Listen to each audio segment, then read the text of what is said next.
Yuen, Yuen. Yuen. Okay. So you're I know there's a resurgence in this swing. Yeah, that's right. I think after COVID, particularly, people sort of started to feel a bit disconnected and a bit isolated. And dancing is it's a very social activity. You meet a lot of people.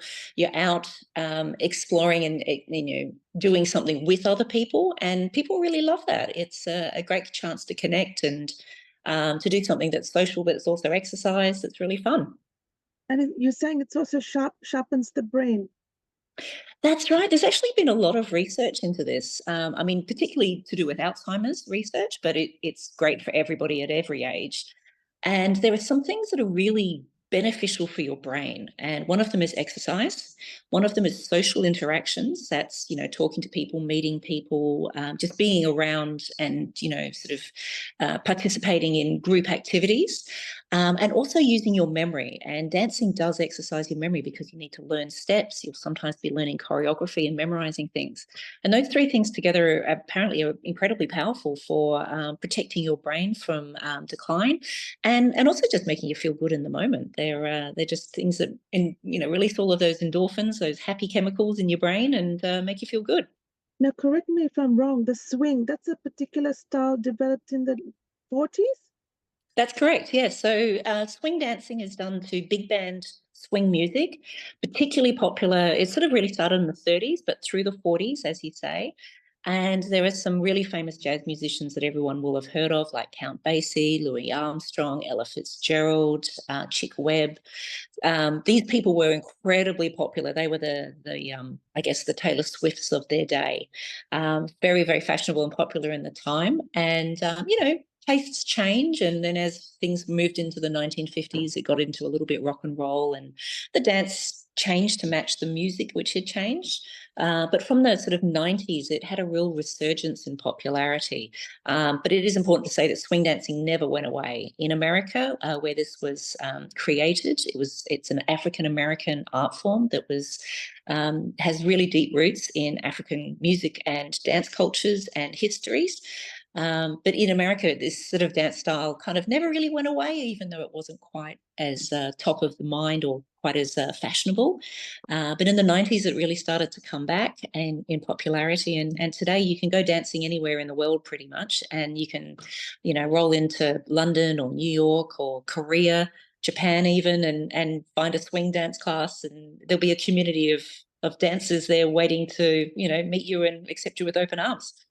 Do you think it's ever going to die out like the new generations in a 30 years time it would be outdated? I hope not. I think the things that are great about it are kind of pretty perennial. So the music's awesome. The music is it's rich and it's fascinating to listen to. It's fun, it's uplifting and joyous. So the music is always, I think, going to be popular. And dancing is just a fun thing to do. I mean, I think all of us, every culture in the world, no matter where you are in the world, has some culture of dance, and it's a very human thing to want to connect with music and to connect with each other. And I don't think that's ever going to be out of style. Although fashions will ebb and flow as time goes by. It's true. And when did you become a teacher? So I started dancing in 2008, and I started teaching in around probably about 2015. So I've been teaching for almost 10 years now, which feels Yeah, like a you long love time. it.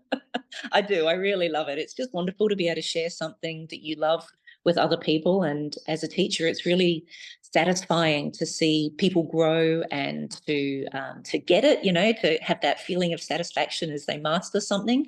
And it's just lovely to be a part of that process for people. And remind us how my audiences can find you. Yeah, so I'm with Swing Patrol, which is one of the dance schools in Sydney.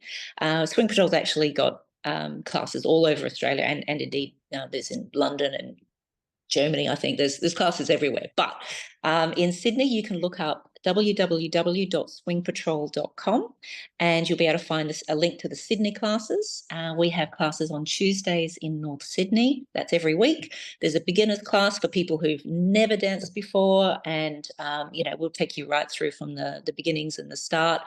It's a very friendly, non-stressful environment. You don't have to be able to dance. You can have two left feet, and you can come by yourself or with a partner. It doesn't really matter. And then once people have been dancing for a few months, they can work their way up to our intermediate class, which, a little bit more challenging. And then once a month, we also have a Friday night beginners class and a social dance. And that's held in Surrey Hills. Again, the website details are all there.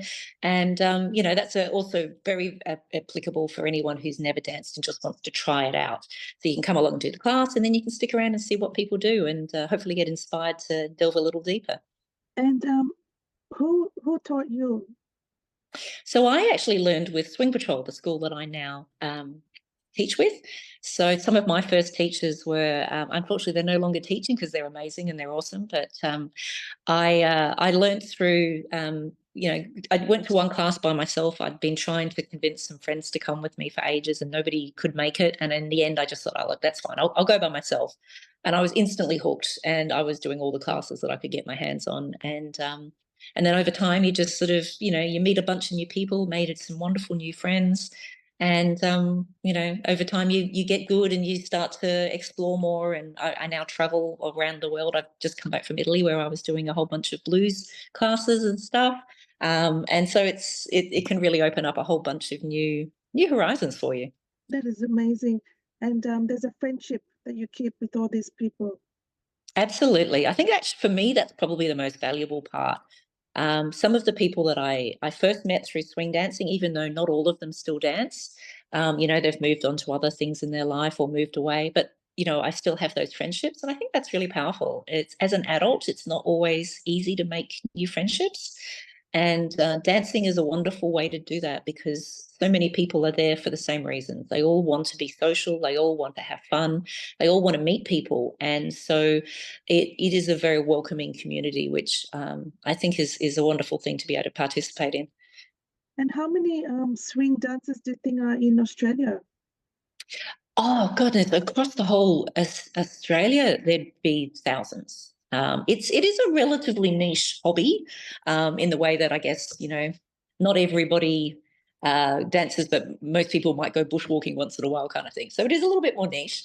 But in Australia, there would be hundreds of swing dancers. And for instance, one of the other swing schools had a big dance event on the weekend, and I believe they had 200 people at the party on Saturday night, all dancing to a live band and having a wonderful time. So yeah, it's pretty big. So you book the live bands. Sometimes people do, yeah. So usually a few times a year, somebody will put on a big party, a big dance party, where they'll have a live swing band or jazz band. People will come along, get dressed up if they want, and just dance. So it's a partner dance. You dance with another person in the same way that, say, salsa or tango are partnered dances. But unlike some dances, like ballroom, where you would have a designated partner, the way that swing dancing works is you dance with everybody. So you can ask people to dance, or they'll come and ask you. And as a result of that sort of cross pollination, you'll get to meet so many people, which is kind of what makes it fun, I think. Amazing. So there's nothing that you don't love about it. Not really. It's great. What about how many It's pairs of shoes do you have to go through? Oh, I have a little bit of a problem with buying dance shoes. So you could get away with one pair of dance shoes, but yeah, where's the fun in that? So I do have quite a few pairs. It's I'm not as bad as some, but I have more than I need, if I'm And honest. is it difficult to find the costumes? Well, we don't really wear costumes. You can just wear whatever you like. People often do like to dress up a little bit retro, so it's quite common to see people wearing a dress that's maybe got a little bit of a 1940s or a 1950s style about it. But some people turn up in jeans and a t-shirt, and that's absolutely fine as well. It's really whatever makes you feel comfortable, and what you like. There's no uniform or expectations that you should dress a certain way. The biggest thing is you got to be comfortable. You've got to be able to move because it's a pretty active dance style. Mm. The music from that 1930s and 40s can range from mid-tempo to quite fast. So you want to be able to, move, to be able to be comfortable with your feet. You don't want to slip over or, trip on yourself. And you definitely want something that is, going to breathe a little bit because you're going to get sweaty. And what's the minimum fitness you would need, like, to start an entry level? As long as you can walk, you're fine. Over time you will build up your fitness, but as long as you are reasonably mobile, that is fine. We have people in our classes ranging from their 20s through to their 70s. I'm currently doing some private lessons with a gentleman who is 78. So there really isn't any barrier in terms of needing to be able to run 5 kilometers or anything crazy like that, as long as you can walk. And then you can build up over time. And, the classes are very relaxed. So if you do find that you need to sit down and catch your breath, that's fine. Go and grab a drink of water and sit out for a few minutes and then come and join in again when you're ready. Compared to other dance styles, what sort of uh, aerobic level do you think this rates? At a beginner's level, probably, you don't really need to be fit. It's helpful, but you don't need to be fit. Once you get into the more intermediate classes, like I personally don't run. I'm not particularly good at exercising outside of dancing. But once you get into the intermediate levels, the higher level classes, you want to have at least a little base level of fitness. If you could jog for a couple of minutes, that's probably good. Because when you think about it, you dance a song, and a song it could be somewhere around the 3 minute mark. And while that song's playing, you're basically jogging to music. So, but that's something that you will build up to. It's not like being a requirement is you don't have to be able to do a 5 kilometer run or anything like that. It's very much you dance for a few minutes and then you take a break, and then you dance for a few minutes and take a break. So it's probably more akin to interval training in that sense, where there's always time to catch your breath. And is it a good time to join now? Is there any events coming up? Yeah, so anytime you can join. Our classes are organized so that you can join any week. You don't have to sign up for a term. You can just come and try it on the night. There are some big events coming up towards the end of the year. There's always Christmas parties where there'll be big balls with live bands. People get really dressed up. Some people who like to do, cosplay sort of stuff might dress a bit Christmassy. And so there'll be a couple of those coming up towards the end of the year. Swing Patrol will have ours it's towards the end of December, but some of the other dance schools have their own balls and parties, and everyone goes to everything. So it's not like, oh, well, I could do this class, so I can only go to their party. No, everyone could go to everything, and it's very welcoming and friendly. Amazing. Thanks for sharing all that about swing, Joe. And No problem at all. yeah, and I'll catch up with you again soon. Sounds great. All right. Thanks for your time, Rosh. Thanks, Joe.